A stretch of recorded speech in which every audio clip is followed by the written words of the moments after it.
Então, acho que agora já está valendo. Boa noite, gente. Repetindo, né? Estamos aqui em mais uma reunião do Grupo de Apoio à Adoção Sem Fronteiras, que oferece esse espaço, digamos, gestacional, para a chegada dos filhos e das filhas de vocês a partir da adoção, né? Então, é um processo que exige uma disponibilidade das pessoas, existe uma disciplina para poder acompanhar, participar, se inteirar de tudo aquilo que permeia o processo adotivo. Para quem não me conhece, meu nome é Charles Leite, sou presidente da APEGA, estou presidente da APEGA, né, nesse momento, e nós que, em parceria com todos os outros grupos de apoio à adoção do estado de Pernambuco, oferecemos essas reuniões mensais e regulares para vocês. É, Hoje, a gente traz a temática da adoção e saúde mental a partir das solicitações que vocês fizeram, né? Pedimos para que a nossa queridíssima Suzana Schettini facilitasse esse encontro hoje, né? Trazendo algumas considerações que eu já fiz aqui antes, que permeiam esse universo, e ao final vocês vão ter um momento de trazer as suas dúvidas, suas questões. A gente sempre faz esse momento assim, um momento mais expositivo, e vocês anotem as dúvidas que vocês tiverem ao longo da fala da Suzana, e ao final tragam as dúvidas para a gente poder esclarecer vocês, tá bom? Como o Márcio bem lembrou, lá para as 9h30, 9h40, a gente vai soltar um formulário aqui no chat para vocês registrarem a presença. Quem está em casal, cada um precisa preencher esse formulário individualmente, tá bom? Para que a gente registre a presença de vocês. Sejam todas e todos muito bem-vindos, é um prazer enorme recebê-los aqui conosco. Suzana.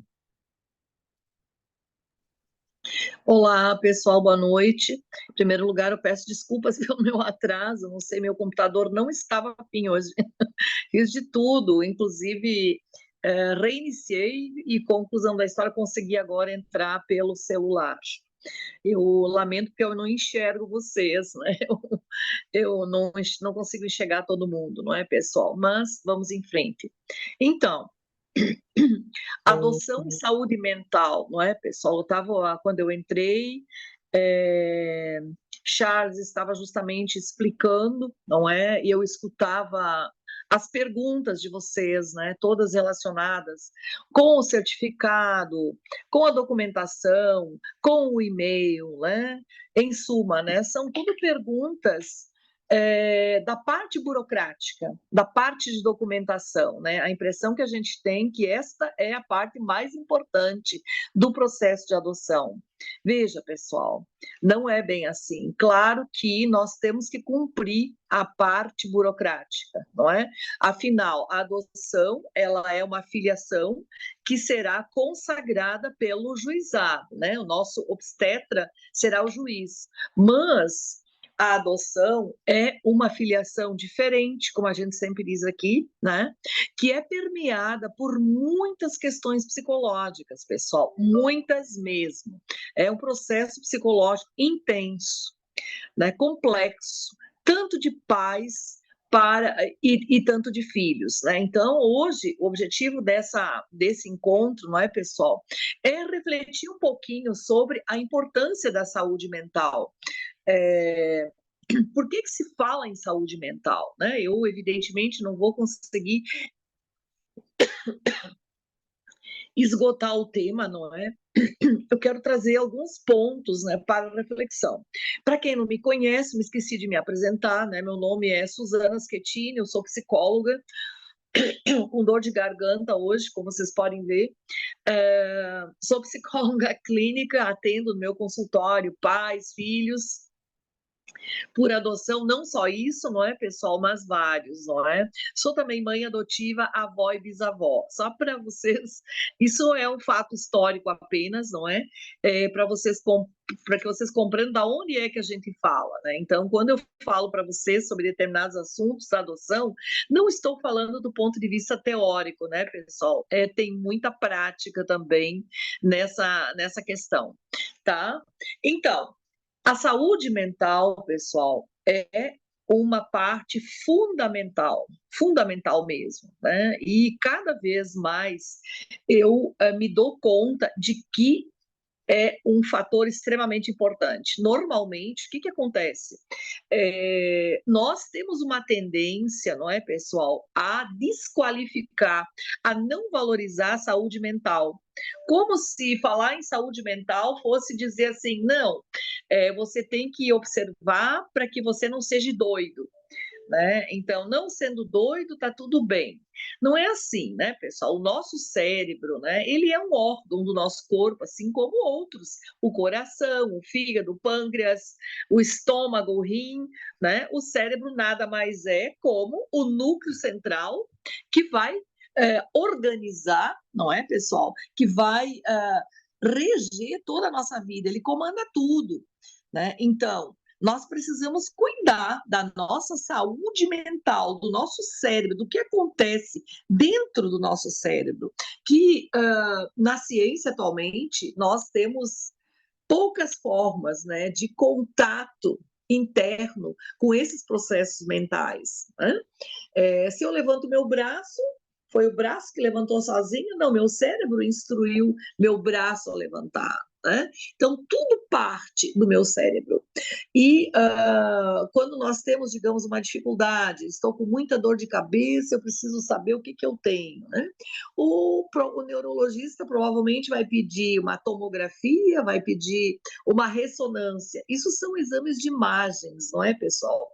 Na verdade, na ciência atualmente, nós não temos nenhum exame capaz de ver a nossa interioridade, né? A nossa neuroquímica, que é exatamente ali onde acontece, não é? O cerne da nossa vida, onde estão as emoções, onde está a ansiedade, né? A gente diz assim, meu coração está cheio de amor. Na verdade, não é o coração, é o seu cérebro, né? Que está cheinho de emoção, né? De disponibilidade afetiva. Então, cuidar da saúde mental, pessoal, é extremamente importante, tá? Extremamente importante quando nós escolhemos a adoção como um caminho para a nossa filiação. Não que não seja importante na filiação natural, também é importante. Hoje, por coincidência, eu atendi de manhã, minha primeira cliente foi uma moça que ela ficou mãe agora de segunda vez, é o segundo filho, né? E ela está passando um processo de depressão no pós-adoção.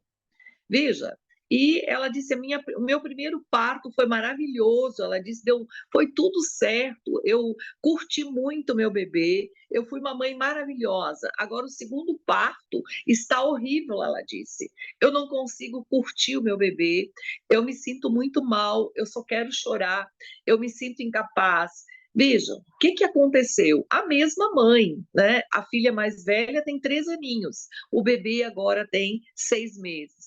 Pouco tempo de diferença, não é, pessoal? Algo aconteceu na saúde mental dela. O parto, esse segundo, teve algumas intercorrências, foi bastante traumático, e eu penso que é isso que desencadeou nela o processo, né? Então, o nosso cérebro, pessoal, ele é vulnerável. E todos nós, em algum momento da nossa vida, podemos passar por dificuldades. Né? Podemos ter algum processo depressivo, podemos ter ansiedade, né? Coisas dessa natureza, não é, pessoal? As pessoas idosas que começam a entrar em processos de demência, porque já não está mais funcionando tão direitinho, não é? Então, depressão não é frescura, ansiedade não é frescura, não é, pessoal? Ninguém inventa estar deprimido, ninguém inventa estar ansioso, ninguém inventa estar com medo, né? Tem pessoas que têm tanto medo que não conseguem andar na sua vida em função do medo que sentem. Tem medo de tudo, né? Muito importante, né, que a gente observe a nossa saúde mental. O que a gente tem observado? Infelizmente, agora eu perdi o começo da reunião, né? Eu não conheço a maioria das pessoas que estão aqui, né? Então, o que eu posso dizer para vocês, né? A decisão de nós nos tornarmos pais, não é uma escolha nossa, não é, pessoal? Nós escolhemos ser pais, né? Nós escolhemos o caminho da adoção para a constituição da nossa família. Ninguém nos obrigou a isso, né? Eu sou muito fã da adoção, porque é o caminho, é o único caminho que é realmente, a gente tem certeza absoluta que é um caminho escolhido. Na biologia nem sempre é assim, né, gente? Então, muitas vezes, nós esquecemos, né, de coisas importantes. Então, hoje, a gente quer justamente ponderar com vocês, né, a importância de vocês, assim como vocês olhem com cuidado para os papéis, para os certificados, né, para os documentos, para as declarações, os atestados, vamos olhar para dentro de nós mesmos. Como é que nós andamos aí dentro? O que está acontecendo dentro da nossa interioridade? Será que eu estou bem de verdade para ser mãe ou para ser pai? O que acontece comigo? Nós estamos a recém, não é, pessoal, fora, e nem tão fora assim, né? Digamos que nós estamos assim, praticamente fora, né, de uma pandemia que nos assolou por praticamente 3 anos, né? E muitas pessoas ficaram muito mal com a sua saúde mental. Por quê? Porque foram 3 anos em que nós fomos submetidos a muito medo, a muito estresse, não é? Há muitas tensões, há muitas preocupações, né? Então, num sentido geral, muitas pessoas estão adoecidas psicologicamente. Para quem é psicólogo clínico, não sei se tem aqui outras pessoas que são psicólogas, eu acho que eu vi a Solange do Rio de Janeiro, se eu não me engano, né? Os nossos escritórios, os nossos consultórios, pessoal, encheram-se de pessoas que trazem dificuldades na área da saúde mental, né? Pessoas que estão com muito estresse, pessoas que estão com muita ansiedade. A ansiedade passou a ser um traço, né? Pessoas que estão com síndrome do pânico. Eu nunca tive tantos clientes com síndrome do pânico, né? Crianças e adolescentes com depressão. Isso tudo é muito sério, não é, pessoal? É seríssimo. Então, para que nós possamos realmente entrar no caminho da adoção de uma forma tranquila, segura, né? Nós precisamos olhar para a nossa interioridade, né? Então, vocês, quem é pretendente, eu imagino que a maioria que está aqui na reunião de hoje, não é? São pretendentes à adoção, né? Vocês estão ou estão dentro desse processo já há algum tempo, não é? Ou estão entrando agora, né? Estão no começo do processo. Realmente é uma trajetória em que há ansiedade, né? Eu não vou dizer que não tem, tem ansiedade sim, muito principalmente, não é, pessoal? Porque pela adoção você não sabe o dia, não é, que o seu filho vai chegar, né? A adoção é uma gestação, todos são gestantes aqui, né? É uma gestação que não tem hora para acabar, né? Então a gente não sabe quando é que vai chegar esse filho. Então você é como se você estivesse sempre em alerta, não é? Ou num sistema assim de expectativa, não é? Se nós engravidamos pela biologia, nós sabemos, em torno, não é, de 9 meses, mais ou menos, nós o filho vai chegar de alguma forma. Na adoção, não, realmente nós não sabemos. E isso traz um elemento maior de ansiedade, não é, pessoal? Muitas vezes de angústia, né? Essa longa espera sem fim, né? Por isso que vocês estão aqui, né? Nós, grupos de apoio à adoção, que na verdade somos todos pais adotivos, né? Essas pessoas que coordenam os grupos de apoio à adoção, né? Foram também um dia pretendentes à adoção, como vocês. Quando eu me tornei mãe por adoção, há 25 anos atrás, meu filho mais novo, amanhã completa 25 anos. Não haviam tantos grupos de apoio à adoção, não havia essa possibilidade maravilhosa que eu estou tendo hoje de falar com vocês de todos os cantos de Pernambuco e até do Brasil. Eu adoro saber os locais, né? Eu adoro quando as pessoas dizem, sou de Serra Talhada, sou de Salgueiro, sou de, sei lá, Pesqueira, né? E com esse projeto maravilhoso que nós temos aqui, que é o GA Sem Fronteiras, e ele é, olha só, de Manaus, o Gás Sem Fronteiras, ele é sem fronteiras mesmo. Ele é para todas aquelas pessoas não é? Que não tem oportunidade na sua cidade de ter um grupo de apoio à adoção. Então, tem lugar sem fronteira, o seu refúgio, o seu espaço gestacional. Isso, minha gente, desculpe aqui o pessoal que é de outros estados, mas eu sou gaúcha, mas amo Pernambuco demais.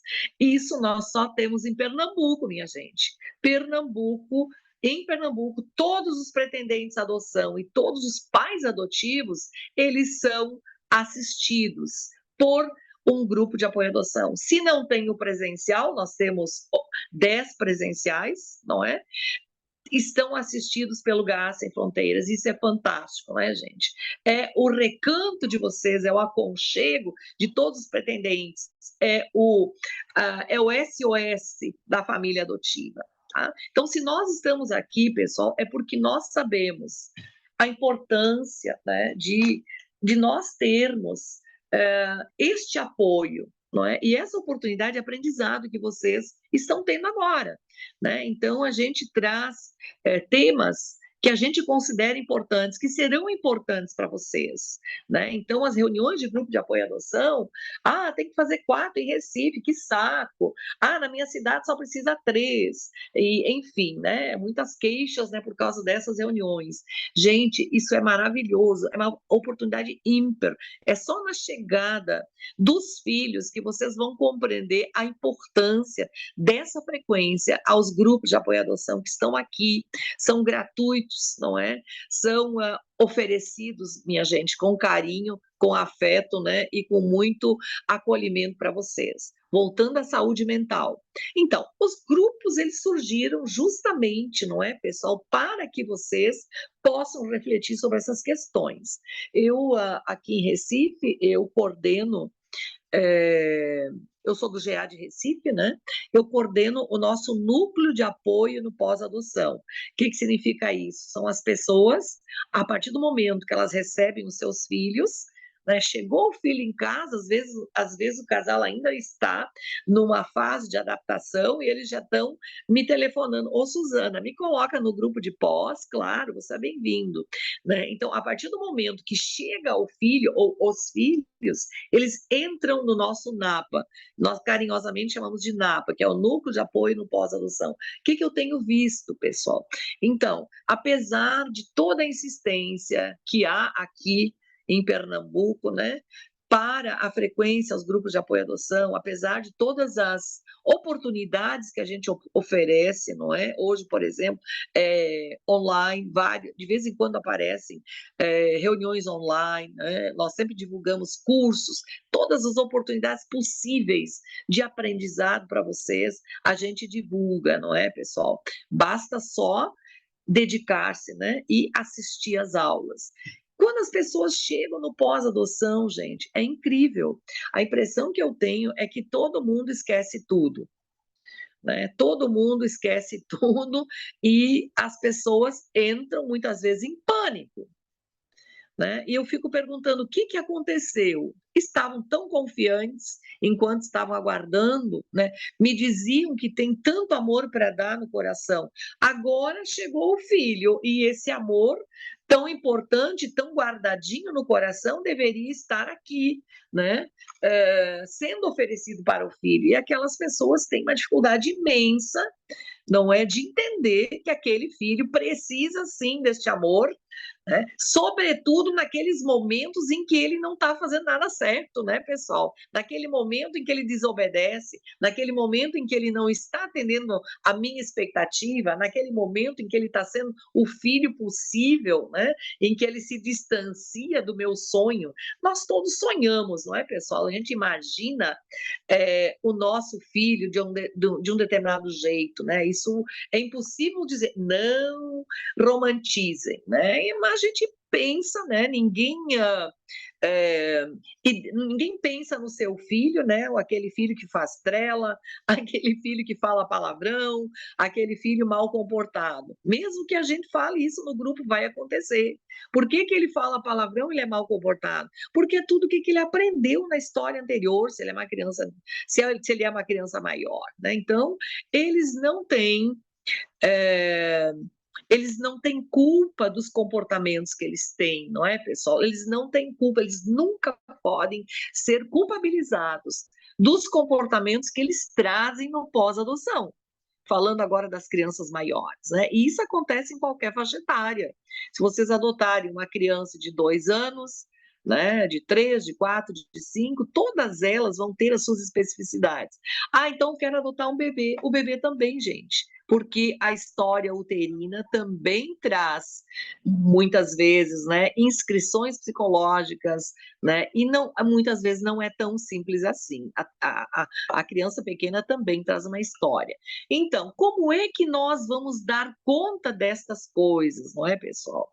Como é que nós vamos conseguir manter a nossa calma quando nós estivermos no olho do furacão, com aquele filho no canto lá gritando, esperneando, não é? Dizendo que você não é a mãe, você não é a minha mãe, eu não gosto de você, eu quero a outra mãe, né? Isso vocês já aprenderam, não é? Que isso pode acontecer, né? A criança faz testes, não é? A criança faz birra, independente da idade que ela tem, né? Nós vamos passar por isso, em algum momento vamos passar por isso.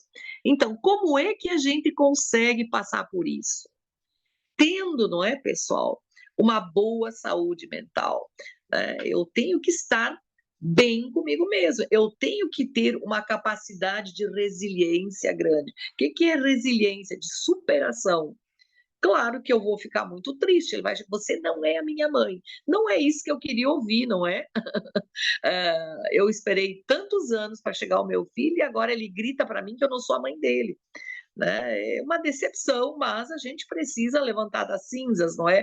Filho, veja, você não me quer para mãe, mas eu te quero para filho, e é para sempre. É a forma como a gente combate isso, né? Como a gente se refere para a criança quando vem um dito desses, né, pessoal? Então, esta hora que vocês estão agora, que é a hora da gestação, não é, pessoal? É o tempo de gestação, é tempo também de vocês olharem para dentro de vocês, para dentro de vocês mesmos. Como é que eu ando com a minha saúde mental? Como eu me sinto? E temos questões importantes aí, não é, pessoal? É, pontos muito importantes que a gente precisa resolver conosco mesmos antes do filho chegar.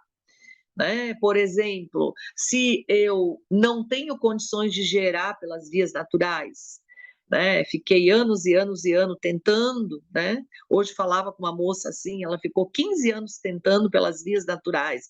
Ela fez 8 inseminações artificiais e não conseguiu. Aí, perdão, ela resolveu adotar.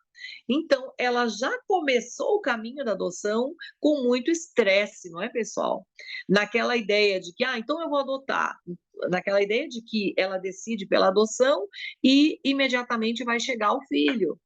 A gente sabe que não é assim, não é, pessoal? Quando você decide pelo caminho da adoção, você vai começar o processo do início pela via da adoção. É um outro caminho, é um outro processo, são outras questões que têm que ser vistas. E muitas vezes nós ficamos impacientes, ficamos com raiva, né?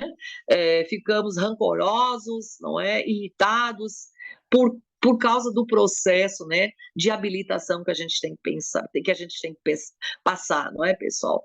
Então, principalmente depois que o filho chega, não é, pessoal? É que nós vamos nos perceber pais. Eu costumo dizer assim: é com a chegada dos filhos que eu vou me inaugurar enquanto pai e mãe. Eu posso pensar assim, não, eu já estou muito bem preparada, eu já fui em tantas reuniões, eu sei tudo, eu sei que o filho vai chegar, ele vai fazer isso, mais aquilo, mais aquele outro, eu estou preparada, não vou ter problema. Aí acontece o quê? Chega a criança e os desafios, sim, teremos desafios, sempre teremos desafios. E eu começo a perder a minha tranquilidade, não é, pessoal? Eu começo a descobrir que eu não estava tão bem assim. Eu começo a pensar, poxa, se ele fosse meu filho de verdade, não seria assim. Como? Ele não é seu filho de verdade? Tem alguma coisa errada. Ele é o seu filho de verdade. né? Você começa a buscar no baú, né, o quê? Aquele sentimento, não é, pessoal? Aquele luto não trabalhado da sua gravidez biológica. Então, é nesta fase que vocês estão que a gente precisa trabalhar esses lutos, trabalhar bem, internalizar bem, elaborar, né? Compreender que tudo bem, você não pôde gerar. Não poder gerar não faz de você menos mãe ou menos pai, né? Nós sempre dissemos que o gerar, ele não significa ser pai, ser mãe. Gerar apenas nos torna genitores, né? Nós seremos pais e mães se nós adotarmos os nossos filhos. Então, sempre nós temos que ser pais adotivos para que nós sejamos pais de fato, né? Só que nós temos uma propensão muito grande a achar, a pensar, não é, pessoal, que os laços de sangue são aqueles que definem a filiação verdadeira. Não é verdade, né? O que define a filiação, pessoal, são os vínculos afetivos que nós iremos construir com os nossos filhos e eles conosco. Então, para que esses vínculos possam se construir de uma maneira mais tranquila, né, nós precisamos estar bem. Por quê? É a partir de nós, é a partir da relação dos filhos com os seus pais que eles vão organizar-se psicologicamente. Eles vêm de histórias muito difíceis, não é, pessoal? Histórias dolorosas. Nenhum tem história boa. Se tivessem histórias boas, não estariam vindo para adoção, não é, pessoal? Eles só vieram para adoção porque eles não puderam permanecer nas famílias de origem. Na verdade, se nós perguntarmos às crianças,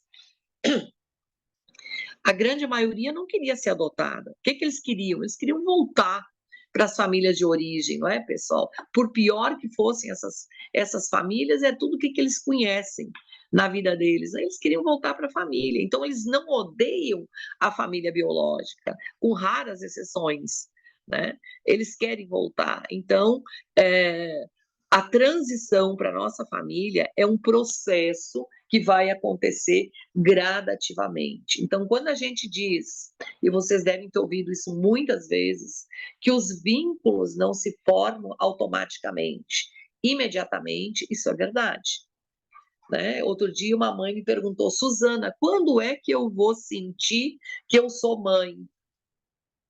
Aí ela olha para mim, porque eu ainda não me sinto mãe, né? E ela adotou essa moça adotou uma adolescente, né?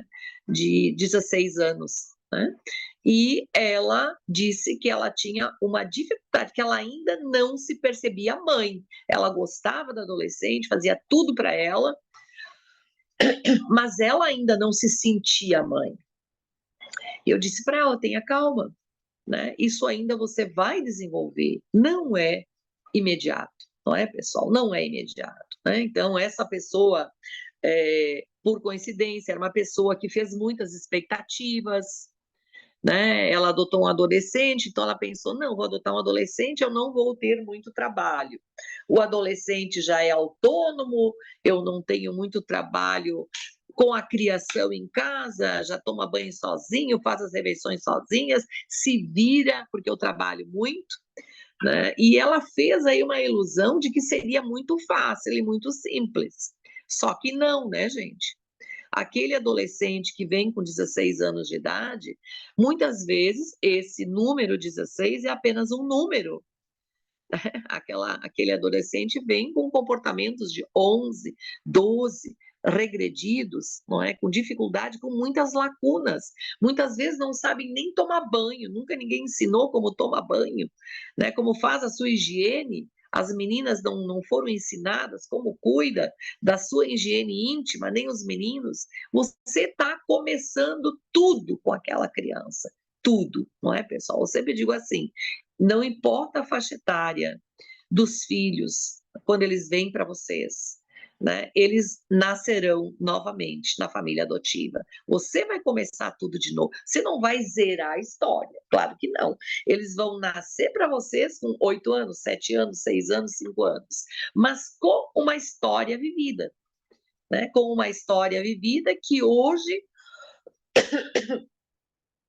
traz elementos que não se aplicam na cultura de vocês, né? Que a criança vai ter que desaprender, né? E isso não é fácil, né, gente? Então, para que vocês consigam passar de uma forma mais tranquila por esse processo, vocês precisam estar bem. Então, a grande mensagem de hoje é: cuidem da sua saúde mental, né? Saúde mental, pessoal, também é relacionamento. Como é que nós estamos enquanto casal?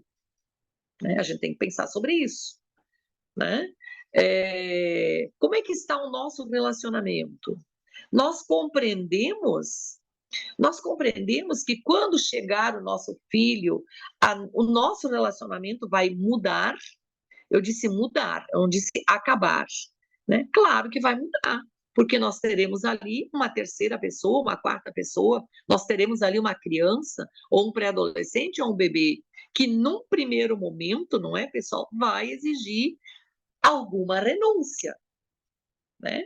Então, nós decidimos ter um filho, foi um projeto a dois, se é um casal. E tem que ser um projeto a dois, né, gente?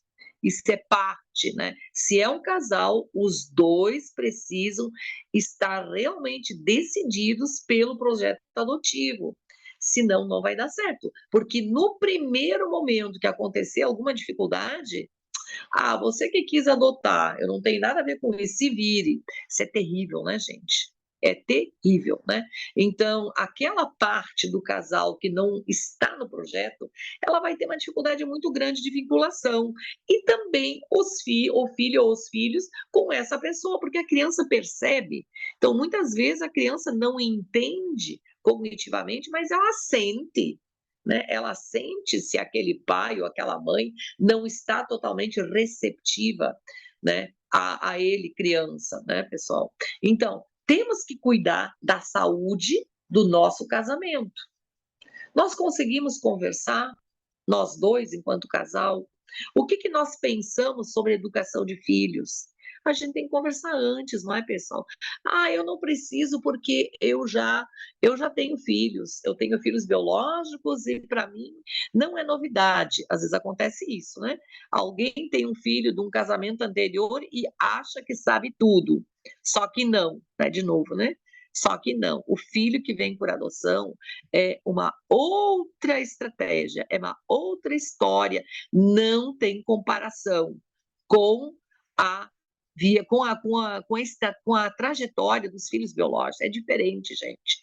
É diferente. Determinadas estratégias que a gente usa com o filho biológico não vão funcionar com o filho adotivo. Então, eu preciso sim me preparar, tá certo? Trago hoje pontos para reflexão, né, pessoal? Então, primeiro, a sua saúde mental individual. Eu não estou dizendo que a saúde mental, gente, não significa estar doido.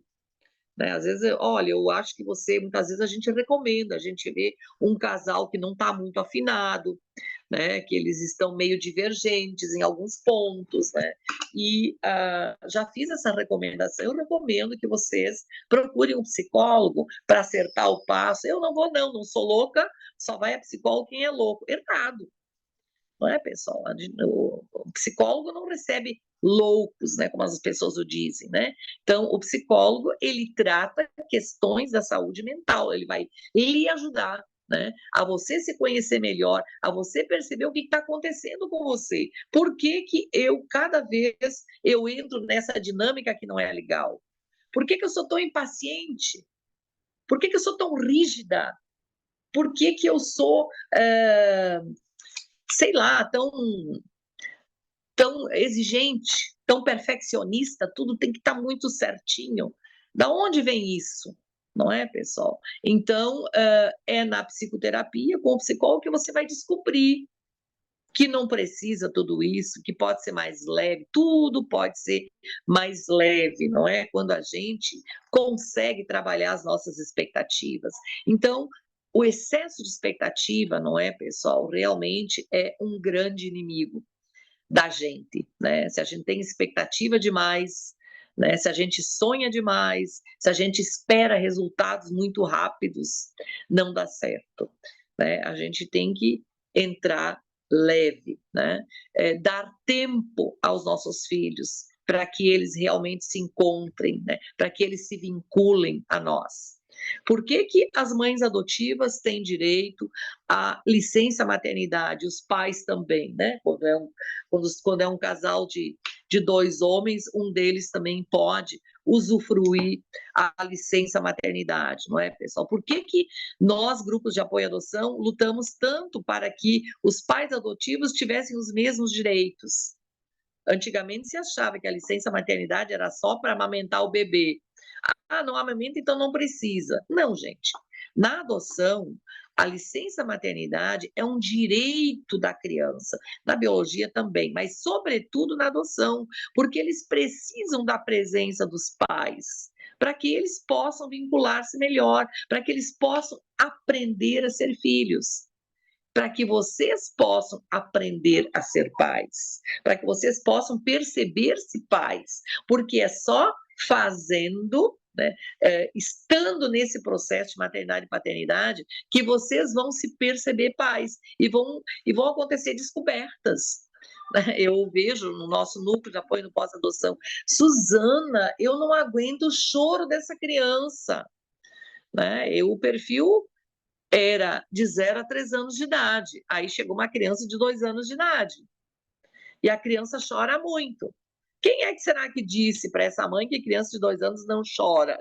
Não é, pessoal? Eles choram, crianças pequenas choram, né? Veja, a criança saiu do abrigo, né, onde ela provavelmente já tinha algum vínculo, primeiro saiu da família biológica, né? Foi arrancado da família biológica, aí foi para o abrigo, ela se organizou no abrigo lá, começou a se acostumar lá, ela vai para a família adotiva, tudo novo, todo mundo estranho. Claro que ela vai estranhar e vai fazer o quê? Berrar de montão.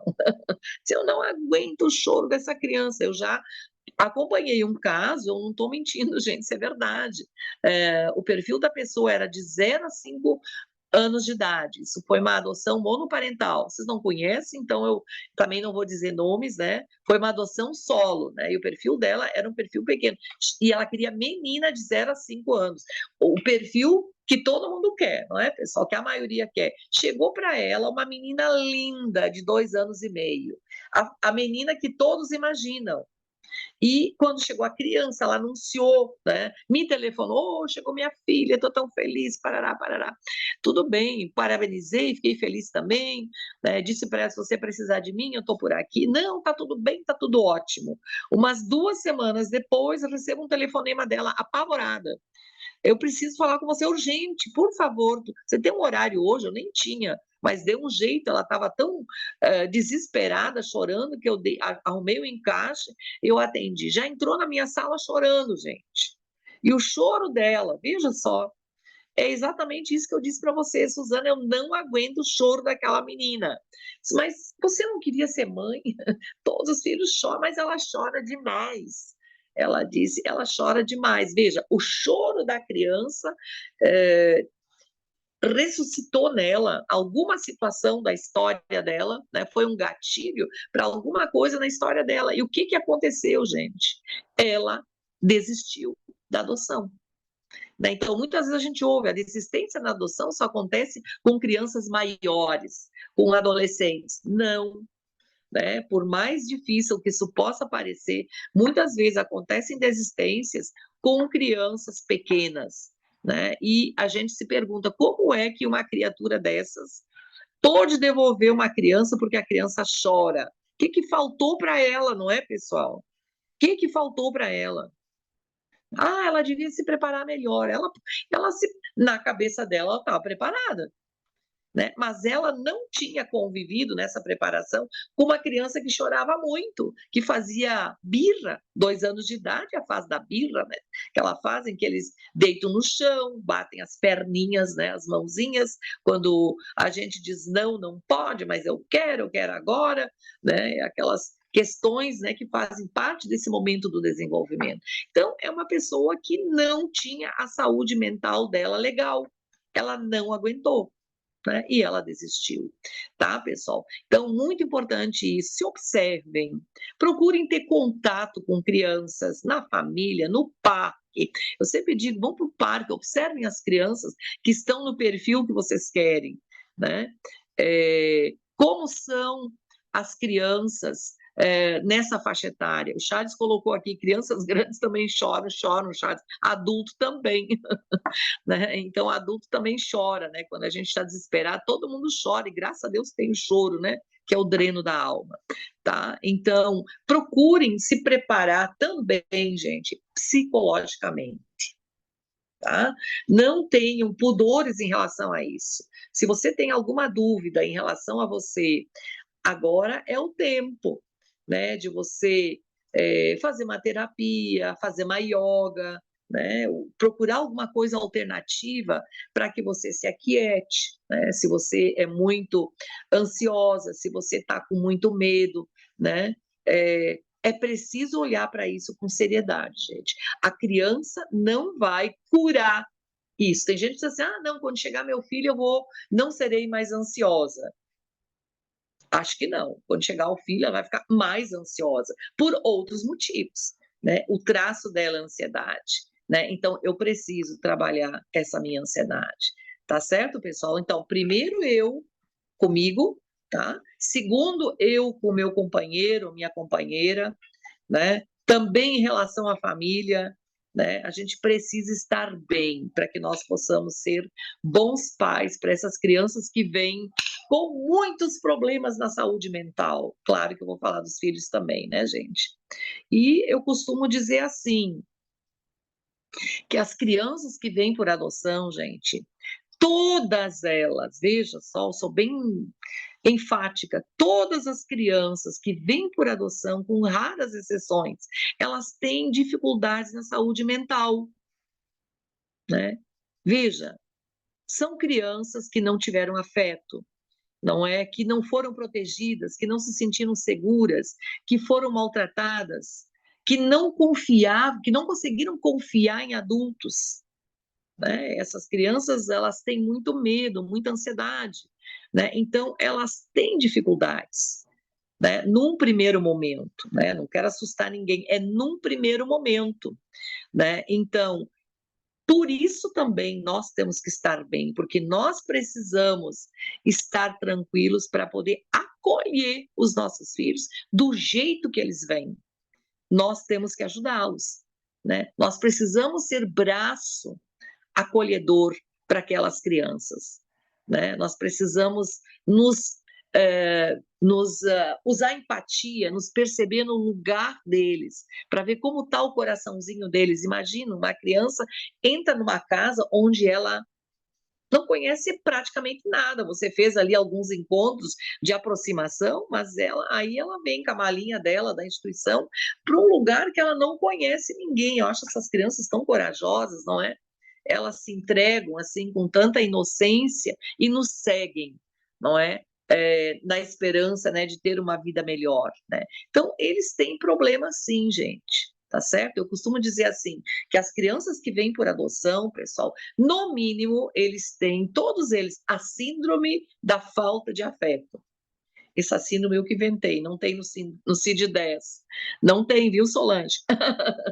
Mas a síndrome da falta de afeto é uma síndrome, né? O que acontece com as pessoas que não têm afeto? Com crianças que não têm afeto, né? É a mesma coisa que você tem uma plantinha, você não rega aquela plantinha, né? Aquela plantinha vai definhar, não é? A plantinha vai definhar. A criança, ela, se não tem afeto quando ela é nos primeiros anos da sua vida, não é? Ela não desenvolve adequadamente. Ela não tem afeto, ela não recebe amor, ela vai aprender a amar? Não. A gente tem que ser amado, né? Para que a gente possa amar. Então, se você não recebeu amor, você vai ter condições de dar amor? Como é que a gente vai dar algo que a gente não recebeu? Essa é a pergunta que a gente muitas vezes tem que se fazer. Por que eu tenho tanta dificuldade agora? Eu sei que eu tenho amor aqui dentro.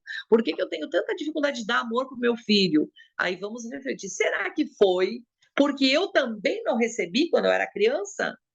E agora, com meu filho, eu estou vivenciando partes da minha infância. E eu percebo que eu estou com dificuldades. Não é, pessoal? Então, a gente não consegue dar amor se a gente não recebeu. Então, as crianças, quando vêm para a gente, uma dos sintomas dessa síndrome, da falta de afeto, é ter dificuldade de expressar amor. Às vezes, eles têm medo de receber abraço, ou a gente vai dar um abraço, eles ficam duro, né? Que nem um toquinho, né? Eu já assisti uma história muito triste de uma família que adotou 3 crianças de outro estado, né? Eram pré-adolescentes e e houve desistência. E eu acompanhei essa família muito, né? Principalmente a mãe, que a maior dificuldade era com essa mãe.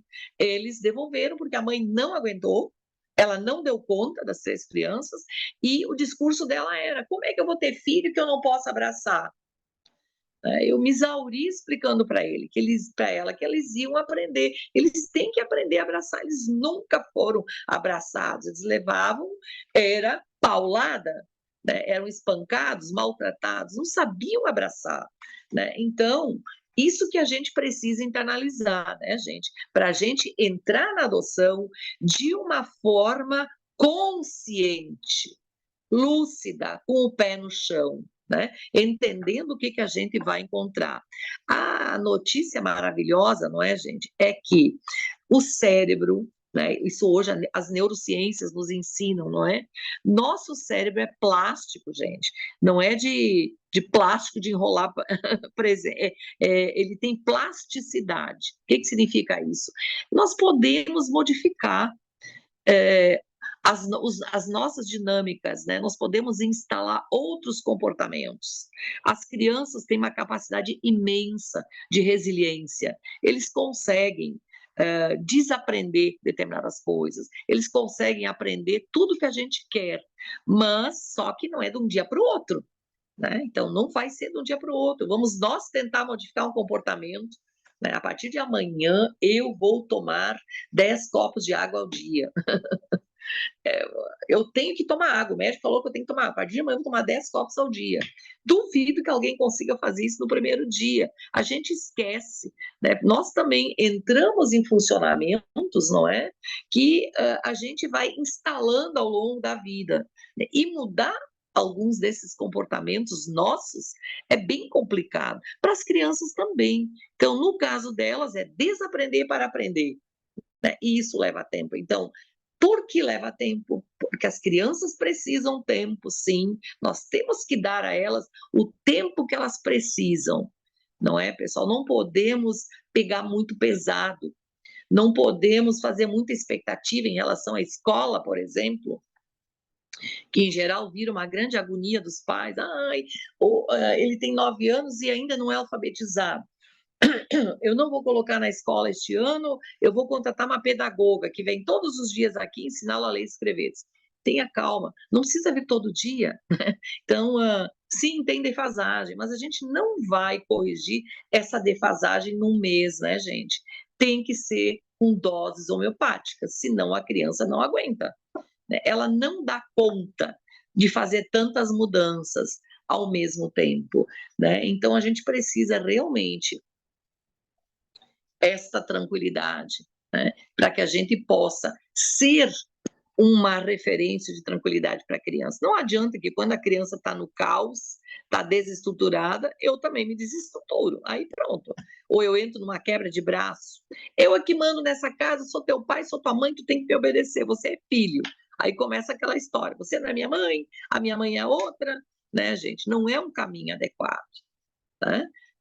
O caminho adequado é outro, são outras estratégias. Né? A gente precisa realmente, devagarinho, né? A primeira prioridade quando os nossos filhos chegam, alguém sabe me dizer? Eu já falei isso por aí algumas vezes, né? Qual é a primeira prioridade? Qual é a primeira preocupação que eu devo ter em relação aos filhos que chegam? O que é o mais importante de tudo? O que vocês acham? A Mayra escreveu afetividade. É parecido, é mais do que isso. A primeira prioridade, pessoal, é estabelecer o vínculo. que é o vínculo? Né? O vínculo é o vínculo. Né? A gente vai se vincular, ele tem que aprender a ser filho. E vocês precisam aprender a ser pais. Né? Então, a nossa primeira prioridade, gente, é nós vincularmos às crianças, né? Por isso vocês têm a licença maternidade. A licença maternidade não é para vocês deixarem de fazer. Às vezes eu escuto isso, não, eu não vou tirar a licença maternidade porque eu tenho medo de ser despedida. Não, veja, se você quer um filho e vem por adoção, você precisa tirar a licença maternidade, ela é seu direito e é o direito da criança, sobretudo, é necessário. Ah, eu vou contratar uma babá. Veja, contratar uma babá não é a mãe, é você que se preparou para adoção, você que precisa estar com ele, você pai ou você mãe, né, para acompanhá-lo, para introduzi-lo nessa nova vida, não é? Então, a licença maternidade é para você estar junto, sentar no chão, brincar bem muito quando eles são pequenos, né? Com a criança pequena, você vincula brincando. Eu tenho 70 anos de idade e eu sento no chão com meus clientezinhos lá no consultório. A gente brinca de Lego, né? Construímos castelos, pista de corrida, sei lá, pontes. E, tia, tu vai sentar? Vou. Sentar eu sento muito fácil, né, gente? Fica difícil para levantar, mas levanta, eles morrem de rir o jeito que eu levanto, né? Mas a gente brinca, né? E não foi uma nem duas vezes, né, que as crianças digam, oh, tia, você quer ser a minha mãe? Né? Eu disse, não, não posso ser a tua mãe. Por quê? A sua mãe é muito mais bonita do que eu, ela é mais nova, né? Mas tia, ela não brinca comigo, você brinca. Se ela não brinca, por que que ela não brinca? Eu não sei, tia, ela é muito ocupada.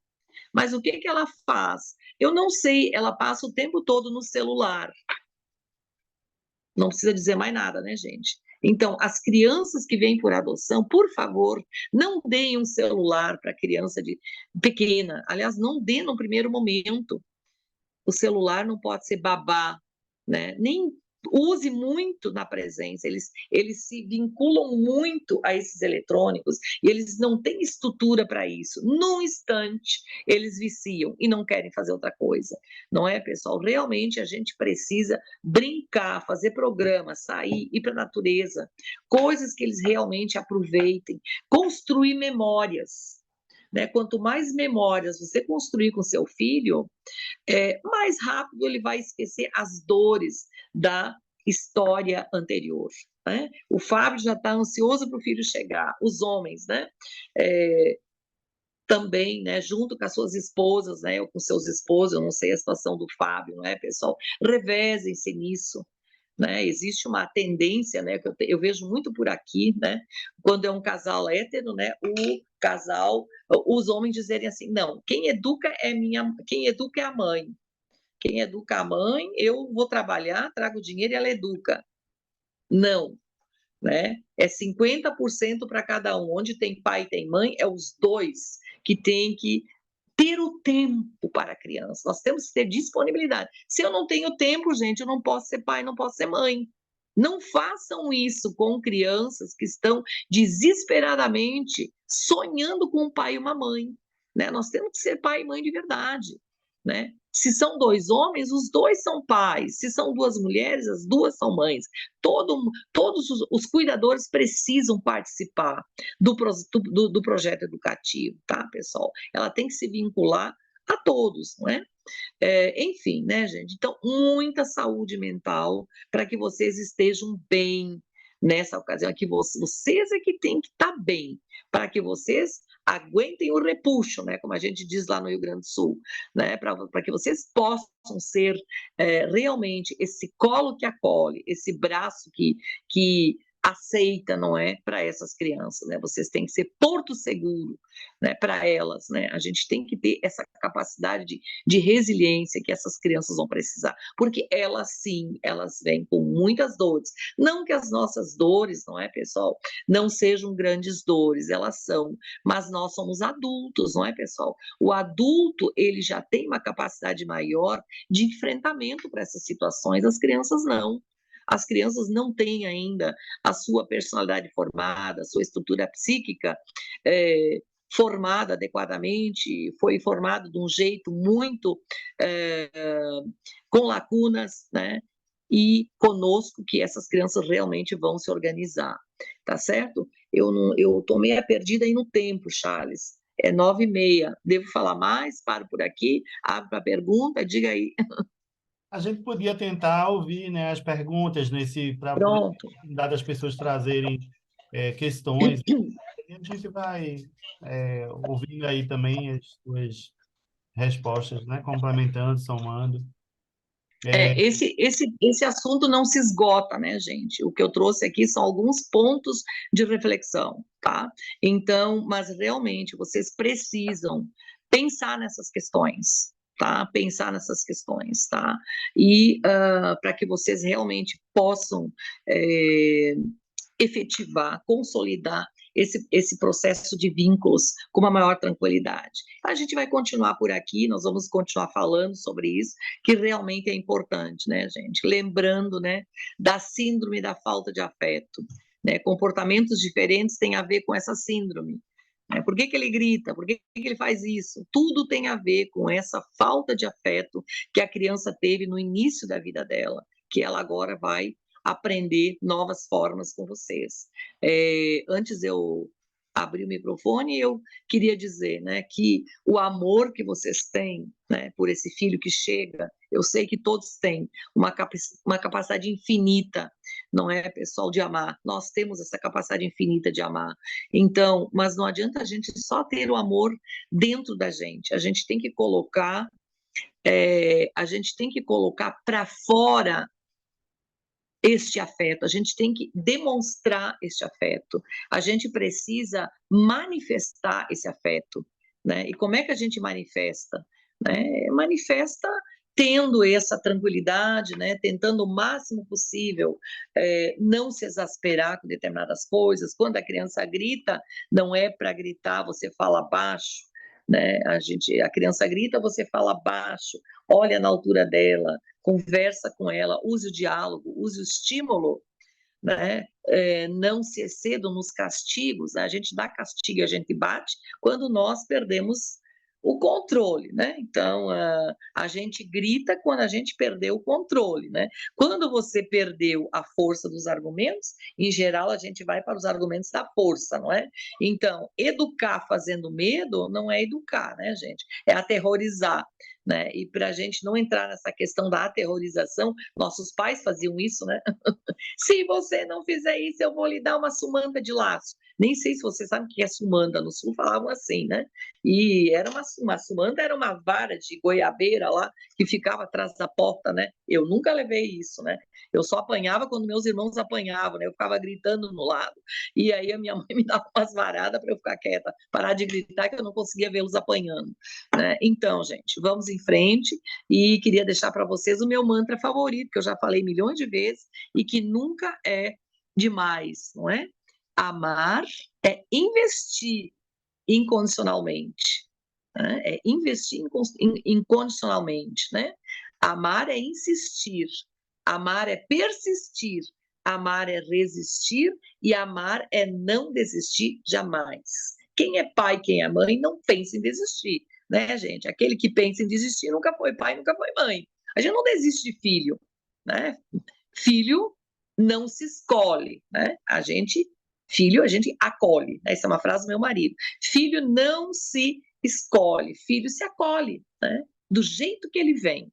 Né? E a partir do mundo do possível dele, né? Que é o jeito que ele vem, que a gente vai trabalhar com ele, dentro da possibilidade dele.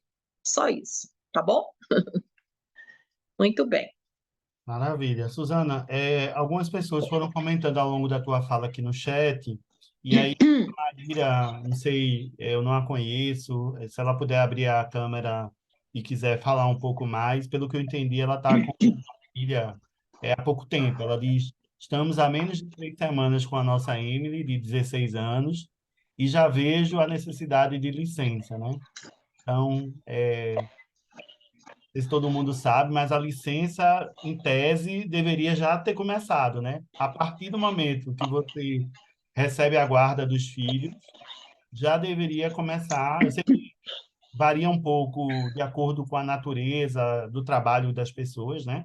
Hoje a gente tem muita gente que é profissional liberal, e para essas pessoas, se não for formalizado, digamos assim, né? Se a pessoa não contribuir com a previdência e tal, não tem direito de usufruir da licença, né? Desse salário maternidade também. Mas para quem é empregado, de uma forma geral, tem direito sim, e deveria estar usufruindo, né? Então, é importante que lute para que se comece logo, né? Porque realmente a cada dia que passa depois da chegada dos filhos faz uma diferença enorme, né? É cada dia que você deixa de saber como é que ela está comendo, se ela está dormindo, né? Das coisas que ela gosta, porque esse vínculo que a Suzana falou é isso, né? É você olhar no olho, saber qual é a rotina, não é aquele documento do processo. O processo nunca vai dar conta de uma pessoa, né? A pessoa tem toda uma complexidade, que é a tua disponibilidade do casal, né? E aí, nessas horas, eu sempre gosto de lembrar que a adoção, diferente da gestação biológica, ela permite uma igualdade na preparação e igualdade no direito ao cuidado mesmo, né? Porque tanto pai como mãe, ou pais e mães, podem cuidar de seus filhos, se preparar para a chegada desses filhos igualmente, né? E isso é uma coisa importante, que vocês reflitam sobre isso. Acho que a Suzana, quando falou, às vezes, da ansiedade um pouco maior da mulher, quando o casal é hétero, é, eu até estendo isso para outras configurações familiares e pergunto para vocês, vocês estão preparados para serem mães ou pais solos? Porque se o outro parceiro, né, do projeto adotivo não tiver junto com vocês, educar sozinho é maternidade solo, é a paternidade solo. E não é fácil. Eu digo isso do meu lugar. Eu sou pai solo. E eu sei que não é fácil, mas eu já era solo no início do meu projeto adotivo.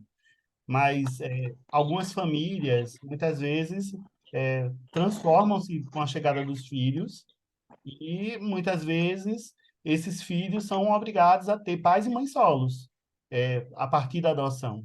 E aí eu acho que isso é uma coisa que vale a pena uma reflexão antes mesmo da chegada do filho, né? Do cuidado, da distribuição das tarefas domésticas, né? Que muitas vezes fica acumulado para uma pessoa ou outra, e quando o filho chega, é mais alguém a cuidar, né? Então, assim, às vezes fica muito pesado para se isso não tiver bem discutido antes. Não sei se tu querias fazer alguma fala, Suzana, para essa observação da Maíra, da chegada da filha dela aí nesse período inicial. É a questão da licença maternidade. Sim, desse período, né? Eu acho que talvez, assim, trazendo a temática do cuidado da saúde mental, né? É muito difícil, às vezes, você se Uhum. trabalhando e cuidando, né?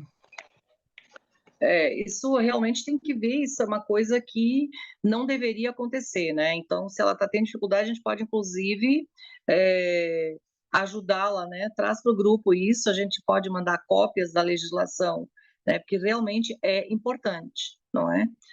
Como é que você tem se virado sem a licença maternidade?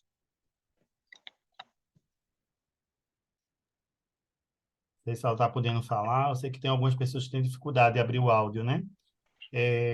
Na sequência, eu acho que é o Fábio que diz da Meu ansiedade. marido fica em casa, ela Olha diz. aí, ótimo. Vocês conseguem me ouvir? Sim.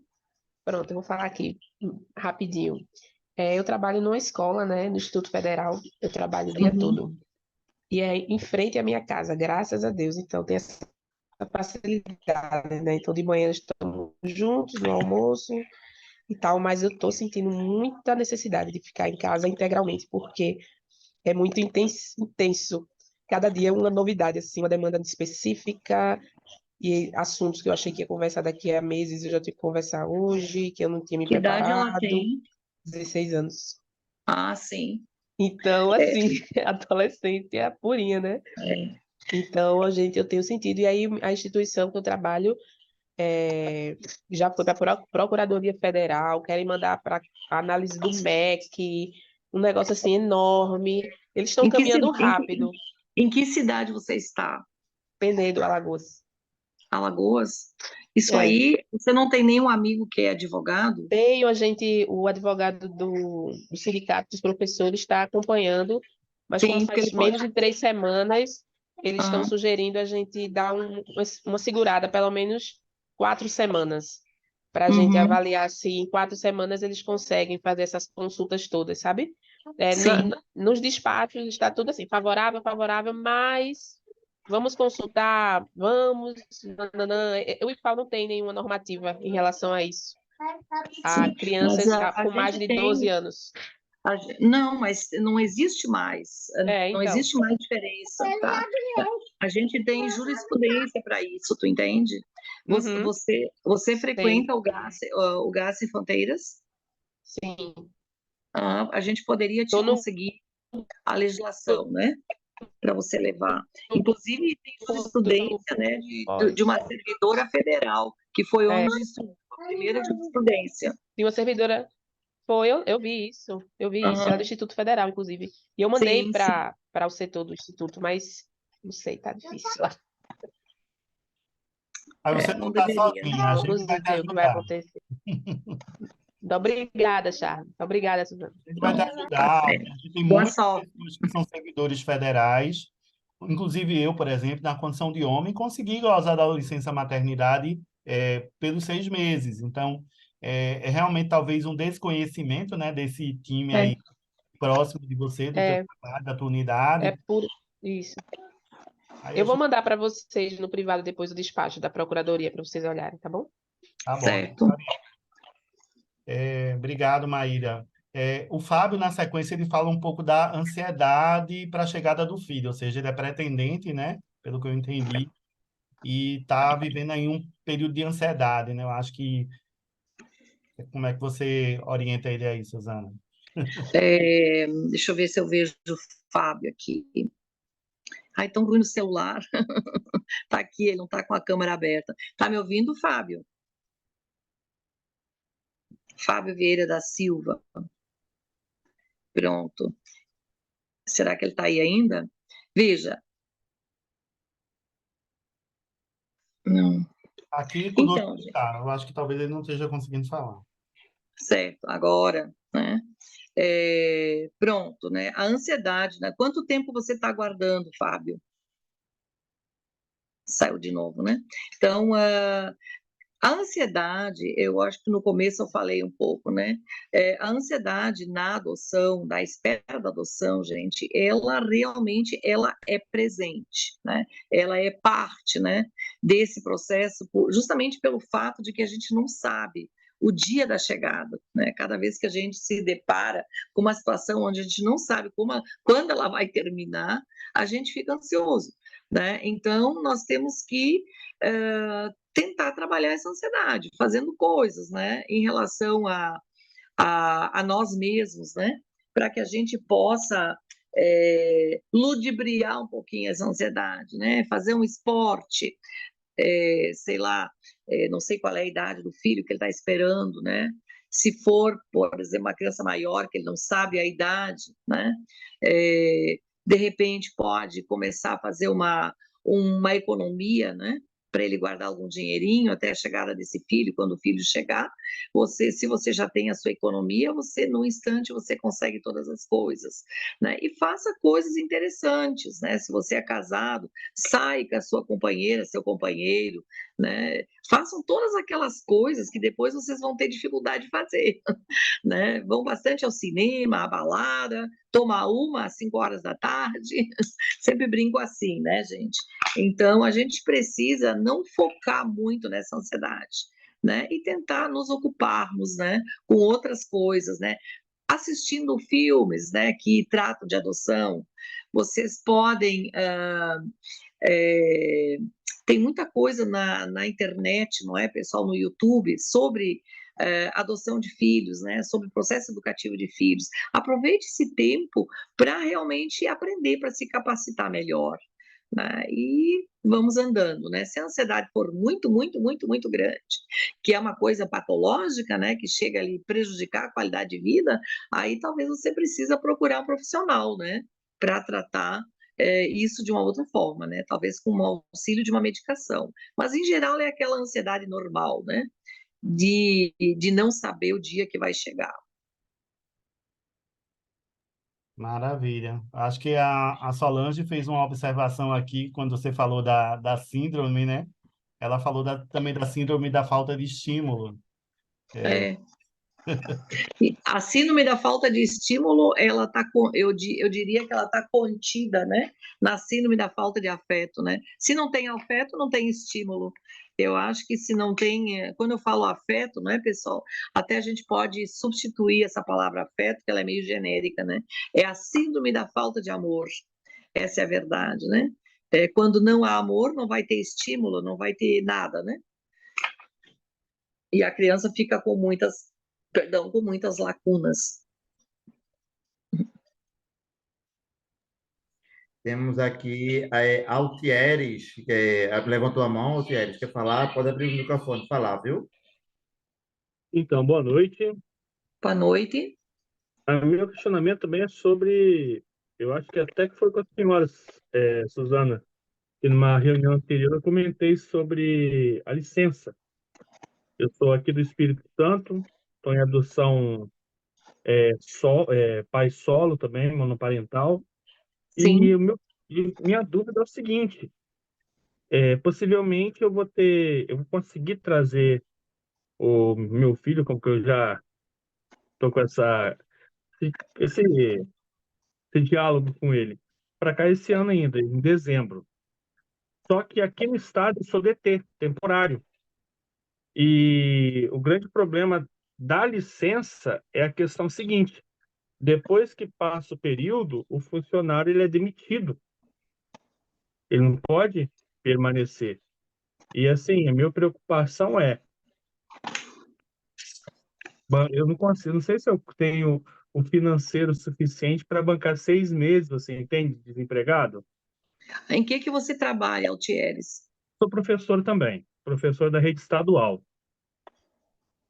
Então, meu grande receio, meu grande medo, na realidade, é aceitar o auxílio, não, perdão, a licença, e depois, não sei como que vai ser a jurisdição aqui, porque estou adotando um de 16 anos. Eu não Sim, sei qual período. Eu preciso saber depois que eu realmente estiver efetivado. Aí, minha preocupação é, será que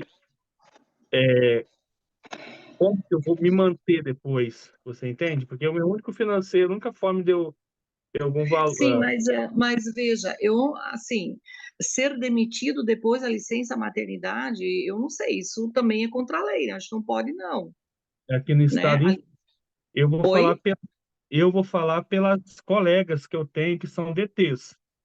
Sim, Elas não podem ser dispensadas no período de 6 ou 4 meses, não sei quanto está englobando, porque eu não sei se o período todo, mesmo sendo DT, serve para 6 meses. Aí sim, depois daquele período elas são mandadas embora. mas que Elas são absurdo literalmente, isso. bem acho. Eu também Isso é, acho. isso é contra a lei, isso deveria até ter uma denúncia, não é? Eu nunca vi disso por aqui, você viu, Charles? Na verdade, Mas assim, aqui, o que ele está dizendo, em tese, assim, é muito comum. A condição de trabalhador temporário, vou dar um exemplo do que acontece na minha instituição. Tem professores substitutos que são contratados para trabalhar esse semestre. Então, começou em Uhum. agosto e o contrato dele acaba em dezembro. Então, no caso, uma servidora gestante, por exemplo, se ela der à luz durante esse período, ela vai ter direito a usufruir da licença maternidade. E aí são o mesmo prazo da pessoa que é da casa, são 6 meses. Então, digamos que fosse em dezembro. Então, durante o período, 6 meses, a partir de dezembro, ela teria direito à licença. Mas ela não vai ser recontratada por conta da licença. A licença dela vai acabar, quer dizer, após a licença, acaba, digamos assim, a proteção dela, porque ela era uma servidora que ela sabia quando ia acabar o contrato dela. Não sei se é o caso do Altieres, talvez seja algo nessa direção. E aí isso, Uhum. você não tem realmente a proteção que circunda a licença é mais para os trabalhadores regulares, né? CLTistas, estatutários, assim, de outra característica, mas trabalhador temporário já é um vínculo um pouco mais precário. Acho que, óbvio, pode conversar depois com algum advogado específico para te orientar melhor, mas eu entendo realmente a tua preocupação. E aí eu acho que cabe, sei lá, usar essa informação de que você tem para poder, de repente, aproveitar esse período que você vai estar de licença para já ir catando uma outra oportunidade de trabalho, porque, na verdade, não teria muito, né? Se seu contrato ia ser findado no final do ano, por exemplo, você não ia ter que né, se recolocar. Sim, Então, caso eu tenha. você vai ter por um período de licença, é uma licença remunerada, e aí depois Uhum, você vai estar, e o adolescente vão estar assim, né, devidamente assistidos, e nesse período aí da licença você buscar uma recolocação profissional. É assim, sim. não sei, algo além disso que poderia. Mas o grande problema onde que eu moro é que são cidades pequenas. Então, a questão trabalhística, para mim, como sou professor, é muito difícil, você entende? Ou é não pegar no final, no começo do ano, ou não pegar nada. Mas aí, felizmente, como eu fico bem classificado, eu consigo pegar todo ano ou quando a gente é recontratado. Mas esse ano, eu acho, pelo que as conversas rolam, espero que o pessoal só tenha falado, que os contratos vão cessar todos para quem é DT em dezembro desse ano, 22 de dezembro. Mas espero que não. Você trabalha o dia inteiro, Altieres? Três dias na semana eu trabalho o dia inteiro. Esse Sim. ano. E um eu trabalho meio-dia e um dia eu não trabalho. Uhum.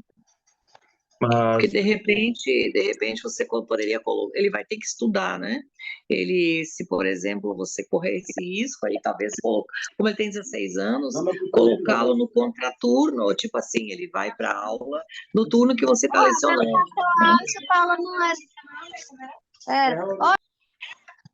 foi isso que eu pensei. Foi isso que eu pensei. Aham, Como eu falei, onde que eu moro é um pouco escasso. É sim, igual coisa. Pelo que a gente estava conversando, quando ele vier para cá, eu vou ter que matriculá-lo na quinta série.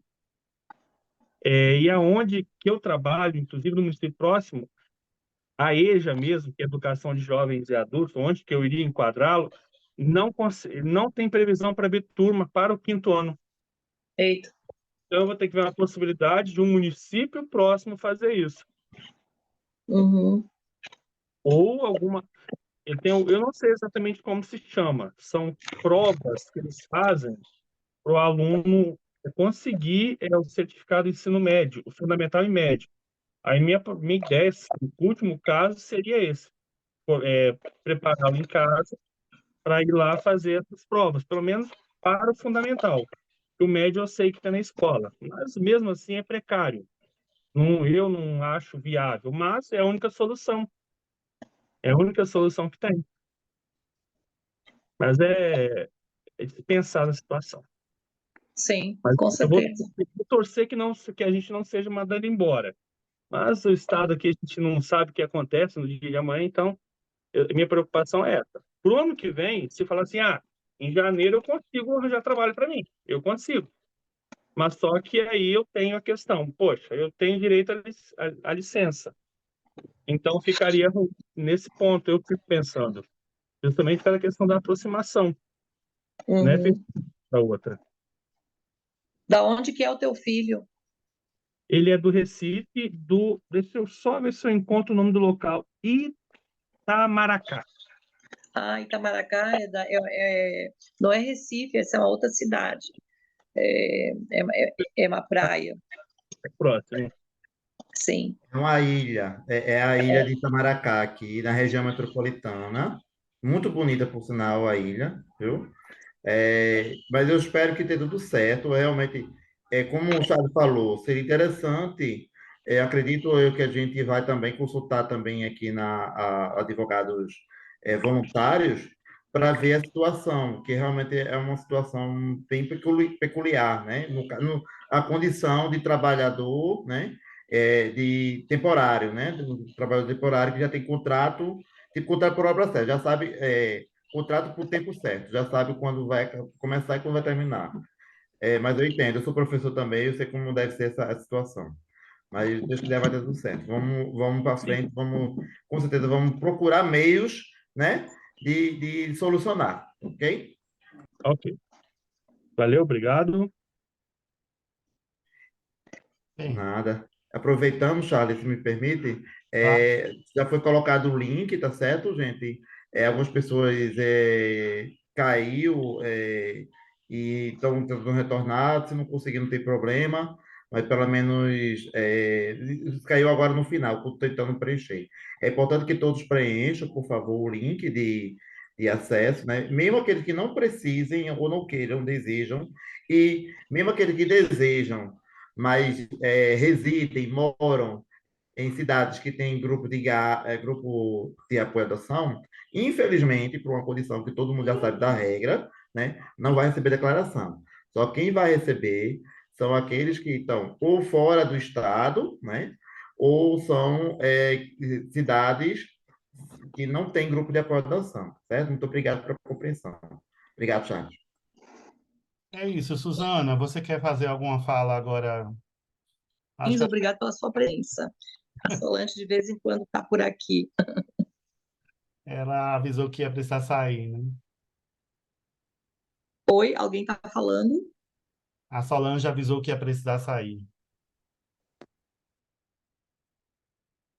Tô.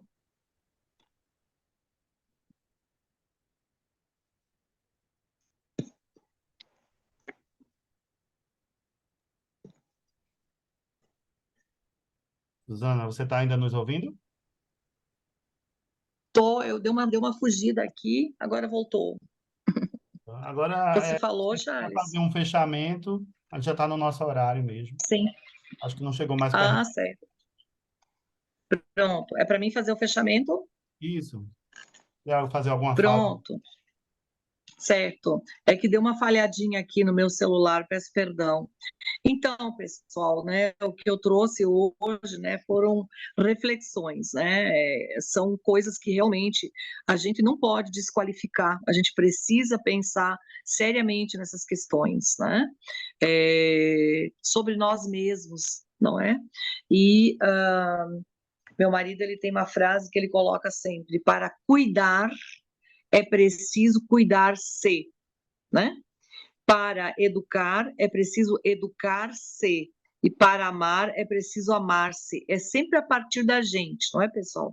Então, é a partir do meu mundo interno, de como eu me sinto internamente, que vai estar o meu mundo externo, né? Então, se eu consigo, digamos, me organizar psicologicamente para as adversidades, elas até deixarão de ser adversidades. A gente vai olhar para as adversidades e vai entender como oportunidades, né? Que essas crianças que vêm por adoção, elas realmente nos ensinam muito, gente, muito, muito, muito.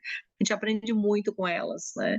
Sobretudo aquilo que eu falei para vocês, né? Que é o mundo do possível, né? Então a gente tem que embarcar nesse mundo, né? O que é possível para elas, né? Agora o nosso colega aí falou do filho de 16 anos, né? Então ele vai ver o que é possível, não é? No mundo desse filho de 16 anos, ele vai ter que fazer o EJA, a gente vai ter que ver o que ele dá conta, né? E esse dar conta talvez não seja aquilo que eu idealizei para o meu filho, mas é o que ele pode fazer, né? Então, com os filhos é muito isso, né, pessoal?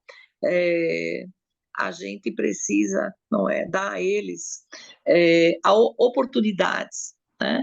E oportunidades de escolhas também, né, gente? Nós podemos, digamos, fazer um pequeno layout do que a gente imagina para eles, mas realmente as escolhas finais têm que ser deles, né? O projeto final, cada um vai fazer assim como vocês fizeram de vocês, né? Os pais de vocês ajudaram, né? Mas as escolhas finais foram de vocês, como também foram as minhas. Tá? Então vamos em frente, esse é um tema que a gente vai voltar, a gente volta muito para esses temas, não é? Às vezes sob outros títulos, né, de outra forma, né, mas realmente estimulando muito que vocês continuem a participação nos grupos. Não percam a oportunidade de participar, gente, não percam, tá? Cada reunião que vocês puderem participar, participem, porque sempre, sempre, sempre vai haver alguma coisa que vocês não tinham aprendido, né? E a gente vai reforçando, né? A gente vai reforçando dentro da gente, né, os aprendizados. né? Muitas vezes eu vejo assim as famílias com muita pressa. Não, eu tenho que fazer 4 reuniões, vou fazer tudo esse mês. Aquela ansiedade, não é, de fazer as 4 reuniões. E fica difícil, a gente não consegue internalizar todos os ensinamentos tão rápidos. A gente precisa um tempo de reflexão. Então sigam com tranquilidade, né? Não tentando apressar o rio, né? O rio não dá para apressar, ele tem seu curso. E assim também é a vida, não é, pessoal? E a gente se vê aí numa próxima oportunidade. Um beijo a todos. Obrigado, Suzana. Eu vi que hoje tivemos mais ou menos 45 pessoas aqui conosco. Vou até interromper a gravação